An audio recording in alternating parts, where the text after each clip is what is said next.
მოგესალმებით მეგობრებო. ეს არის YouTube არხი საფეხბურთო ნიუსები. დღეს ჩვენ ვიდეოში შემოგთავაზებთ ხელსხელ ტრანსფერებსა და საინტერესო მოვლენებს ფეხბურთში. თუმცა სანამ ვიდეოს ყურებას დაიწყებთ, მინდა გთხოვოთ, რომ გამოიწეროთ ჩვენი YouTube არხი, რადგანაც ეს ჩვენ გვაძლევს ძალიან დიდ мотивაციას. ჩართოთ ზარის ღილაკი, რათა არ გამორჩეთ ჩვენი ვიდეოები. მოიწონოთ ვიდეო და აუცილებლად გაგვიზიარეთ თქვენი აზრი მომხდარ მოვლენებთან დაკავშირებით კომენტარებში.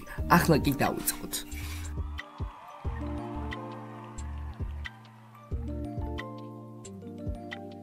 ავსტრიის ბუნდესლიგის საჩემპიონო ჯგუფის 25 ტურში ოთარ კიტეიშვილის შტურმის სტუმრად ერთ-ერთ მთავარ კონკურენტ ზალცბურგს დაუპირისპირდა და მეთოქე დაძაბულ ბრძოლაში მინიმალური სხვაობით 1-2 დაამარცხა.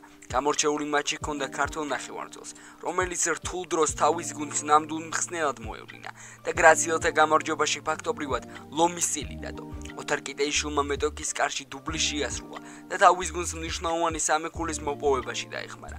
ანგარიში ზალცბურგმა პირველივე ტაიმში დაქიმის გოლით გახსნა. მეორე ნახევარში კი შტურმმა მეთოქის კარი 2 საპასუხო ბურთით აიღო და თამაში შემოატრიალა. ორივე გოლის ავტორი კი ოთარ კიტეიშვილი გახდა. ქართველმა ნახევარმცველმა ანგარიში 42 წუთზე 11 მეტრიანით გაათანაბრა. 79 წუთზე ქართველმა ფეხბურთელმა საოცარი გოლი გაიტანა. კიტეიშვილმა ზალცბურგის კარი ეფექტური შორეული გასროლით აიღო, რაც საბოლოოდ გამარჯვების გოლიც აღმოჩნდა. მატჩის შემდგომ კიტეიშვილმა საკუთარი თამაში შეაფასა და ბუცებთან დაკავშირებით საინტერესო ამბავი გაგვიზიარა. მეორე გოლის ეპიზოდში ბურთი მომივიდა და საკუთარ თავს უთხარი დაარტყი, სადაც წავიდეს მეთქი. მარცხენა ფეხს ცუდად არ ხმარობ, მაგრამ შორეული დარტყმისთვის იშვიათად ვიყენებ. ვარჯიშებზე გამომისდია, მაგრამ არ ველოდი რომ ამ გოლს გავიტანდი. ოდნავ გამიმართლა. შესვენებაზე ბუცები გამოვიცვალე. ალბათ იღბლიანი ბუცები აღმოჩნდა და არის შანსი შემდეგ შეხვედრაზეც ჩავიცვა. საინტერესოა რომ კიტეიშვილმა ორივე გოლი მეორე ტაიმში გამოსული ბუცებით გაიტანა და მატჩის საუკეთესო ფეხბურთელი გახდა. შეხვედრის შემდგომ გრაციელების მთავარმა მწვრთნელმა იურგენ ზაუელმა ქართველი ფეხბურთელი შეაკო და განაცხადა რომ კიტეს კლასი აშკარაა. საფრანგეთის ლიგა 1-ის 29 ტურში გიორგი მიქაუტაძეს ლიონის სტუმრად 2-1 დაუპირისპირდა და დამაჯერებლად 3-1 დაამარცხა. გამორჩეული მატჩი ჩაატარა გიორგი მიქაუტაძემ. ქართველი შემტევი სასტარტოში იყო და ფონესგამ შეხვედრის დასრულებამდე რამდენიმე წუთით ადრე შეცვალა. ბომბარდირი მთელი მატჩის განმავლობაში აქტიურობდა და არაერთი საგოლე ეპიზოდი ჰქონდა, თუმცა საბოლოოდ ლიონის 2 გოლში მიიღო მონაწილეობა. მიქაუტაძე 54 წუთზე თანაგუნდელებმა მეკარესთან პირისპირ დატოვეს. ქართველმა შემტევმა ოსერის კარის დარაჯი ბრწყინვალე მოძრაობით მოატყუა და იძულებული გახადა რომ საჯარიმოში თამაშის წესები დაერღვია. საბოლოოდ მთავარმა საჯმა პენალტი დანიშნა, რომელიც ზუსტად მიქაუტაძემ თავადვე შეასრულა და ლიონი დააწინაურა. 62 წუთზე რაინ შერიკიმ ტოლისოს გადაცემით ბრწყინვალედ ისარგებლა და სხვაობა 2-მდე გაზარდა. 77 წუთზე მასპინძლებმა 1 ბურთი გაგვიდეს. გოლის ავტორი სინაიოკი იყო. საბოლოო ანგარიში 94 წუთზე ალექსანდრ ლაკაზეტმა დააფიქსირა, რომელსაც საგოლე გადაცემა გიორგი მიქაუტაძემ გაუკეთა. ლიონის შემტევმა გიორგი მიქაუტაძემ ოსერთან შთამბეჭდავი მატჩის შემდგომ განვლილი შეხვედრა ძანის მიკროფონთა შეაფასა. ახალი საქმეები კარგად მივდის. ცხრილში მე-4 ადგილზე ვართ და ჩემპიონთა ლიგაში გასვლის შანსი გვაქვს. ამავდროულად ოლდ ტრაფორდზე მანჩესტერ იუნაიტედთან ევროპა ლიგის მე-4 ეტაპის მატჩი გველის და ნახევარფინალისტვის ვიბრძვით. მწვრთნელი სწორედ ასეთ თამაშს თხოვს. ფაქტობრივად სრულყოფილი მატჩი ჰქონდა. კოლექტიურად ერთ-ერთი საუკეთესო. პენალტი? ლაკაზეტი გუნდში პირველი დამრტყმელია. მან კი დამიტმო და მე მომცა შესრულების უფლება. ბედნიერი ვარ რომ ამის შემდგომ მას საგოლე გადაცემა გაუკეთე. გუნდში ყველა ერთმანეთს ვეხმარებით და ამით სიამოვნებას ვიღებთ. ამის განცდა ძალიან სასიამოვნოა. ადაპტაციის პერიოდი ახლა ნამდვილად დასრულებულია. ამას ყველანაირად ვხსნობ. თავიდან ფლანგზე თამაში მიწევდა და მქონდა პრობლემები. ჩემი თამაში საუკეთესო ნამდვილად არისო.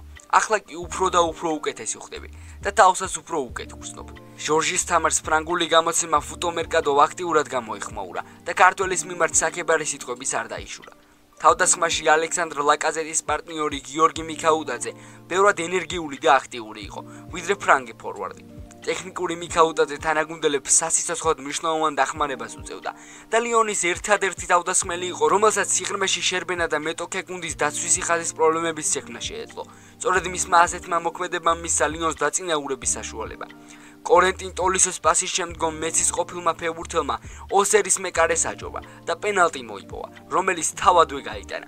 მიქაუტაძე ოსერის მცველებს თავბრუს ახვევდა და შეუჩერებელი იყო. გატანილი გოლის შემდგომ მალიონის ყველაზე კარგი ეპიზოდში მიიღო მონაწილეობა და ოპონენტებს აწუხებდა. ოსერის გოლის შემდგომ 24 წლის ფორვარდმა საკუთარ გუნდს ორბურთიანი უპირატესობა დაუბრუნა და ლაკაზეტს იდეალური საგოლე პასი გაუკეთა. ტოპ კლასის გამოსვლა. ქართულმა შემტევმა ლიგა 1-ის მიმდინარე სეზონში ლიონის მაისორით 29 მატჩი ჩაატარა. მის ანგარიშზე კი 9 გოლი და 5 საგოლე გადაცემა. მიქაუტაძემ ევროპა ლიგაზე შეძლო თავის გამოჩენა, სადაც 10 ჩატარებულ მატჩში 4 გოლი და 5 საგოლე გადაცემა მიითვალა. ლიგა 1-ში 29 ტურის შემდეგ ლიონმა 51 ქულა დააგროვა და მე-4 ადგილზე აღწევდა. მომდევნო ტურში მიქაუტაძეს გუნდი საკუთარ მოედანზე ზურიკო დავითაშვილის სენტ-ეტიენს მიიღებს. მატჩი 20 აპრილს საქართველოს დროით 11 საათზე დაიწყება. ლექვიფეს ცნობით PSG ბრედლი ბარკოლას ახალი კონტრაქტის გახანგრძლივებას თავაზობს, თუმცა მოთამაშე ყოყმანობს, გადაწყვეტილება ჯერ არ მიუღია. ბარკოლასთვის პარიზული კლუბის რამდენიმე გადაწყვეტილება გაუგებარი იყო. მათ შორის იანვარში ხვიჩა კვარაცხელიას შეძენა. ხვიჩა ისევე როგორც ბარკოლა მარცხენა გარემარბია, თუმცა ამ წელს ჩატარებული მატჩებიდან გამომდინარე ქართველი შემტევი უფრო მრავალმხრივია და შეტევაში რამდენიმე პოზიციაზე კარგად თამაში შეუძლია. ასევე გადამწყვეტ მატჩებში თამაშზე უფრო დიდ გავლენას ახდენს. მიმდინარე სეზონში ბარკოლამ ყველა ტურნირის ჩათვლით PSG-ში 47 მატჩი ჩაატარა, სადაც თავი 18 გოლითა და 16 საგოლე გადაცემით გამოიჩინა. რაც შეეხება კვარაცხელიას, PSG-ში იანვრიდან მოყოლებული საერთო ჯამში 17 მატჩში მის ანგარიშზე 4 გოლი და 5 საგოლე პასია. თუმცა მთავარი ფაქტორი, რატომაც დღეს კვარა უფრო კარგ ფორმაშია, ჩემპიონთა ლიგაზე გამართულ მატჩებში გამოჩნდა. ლივერპულთან და ასტონ ვილასთან ხვიჩა გასილებით პროდუქტიული იყო. მეტიც, ლუის ენრიკემ ბარკოლა ასტონ ვილასთან სკამზე დასვა და მხოლოდ 18 წუთი ათამაშა. ასევე ანჟესთან მატჩში, სადაც PSG-ს ჩემპიონობა გადაწყდა, კვარამ დუეს გამარჯვების გოლისას ბრწყინვალე საგოლე პასი შეასრულა. ცხადია ესპანელ სპეციალისტ კვარასა და ბარკოლას როტაცია და მათი სხვადასხვა პოზიციებზე დაყენება შეუძლია, თუმცა ორივე შემტევი უპირველესად მარცხენა გარემარბად ითვლება. გასულისთვის მიწურულს ბილდმა დაწერა, რომ მიუნხენის ბაიერნის მთავარი მწვრთნელი ბენსან კომპანის სანაკრებო პაუზამდე PSG-ს მარსელის მატჩს დაესწრო, ბარკოლას თამაშს დაგვინდებოდა. კომპანის ბარკოლას თამაში მოსწონს და მის ტრანსფერს განიხილავს. როგორც ჩანს, ბაიერნის სადაა მწვრთნელის სურვილი დააკმაყოფილოს, თუმცა პარიზელთა პოზიცია ჯერჯერობით უცნობია. 22 წლის შემტევს კლუბთან კონტრაქტი 2028 წლის 30 ივნისამდე აკავშირებს. ასტონ ვილასთან მოგებული მატჩის შემდგომ PSG ლიგა 1-ში ისვენებს და შემდგომ მატჩს კვლავ ჩემპიონთა ლიგაზე გამართავს. საპასუხო მატჩი ვილა პარკზე 15 აპრილს ითამაშებს. საფრანგეთის ლიგა 1-ის 29 ტურში ზურიკო დავითაშვილის სენტ-ეტიენი საკუთარ მოედანზე ბრესტს დაუპირისპირდა და დაძაბულ ბრძოლაში ფრედ 3-3 ითამაშა. ზურიკო დავითაშვილის სასტარტო შემადგენლობაში იყო და ბოლომდე შეუცვლელად ითამაშა. ქართულმა შემტევმა აქტიური მატჩი ჩაატარა და თავისი გუნდის 2 გოლშიც მიიღო მონაწილეობა.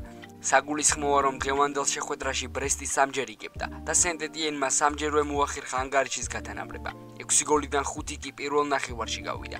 სწორედ ანგარიში მე-6 წუთზე აჟორკეს გოლით გახსნეს. მე-16 წუთზე სენტ-ეტიენმა წონასწორობა სტასინის გოლით აღადგინა. აღსანიშნავია, რომ გოლი კუთხურს მოყვა, რომელიც ზურიკო დავითაშვილმა ჩააწოდა, თუმცა ამ ეპიზოდში ქართულმა პრე-ასისტი მიითვალა. 25 წუთზე სტუმრები კიდევ ერთხელ დაწინაურდნენ. გოლი ამჯერად სიმამ გაიტანა. 34 წუთზე კი ზურიკო დავითაშვილმა კუთხურიდან ამჯერად ასისტი შეასრულა და ზუსტი ჩაწოდების შემდგომ კარდონას გოლის გატანის საშუალება მისცა.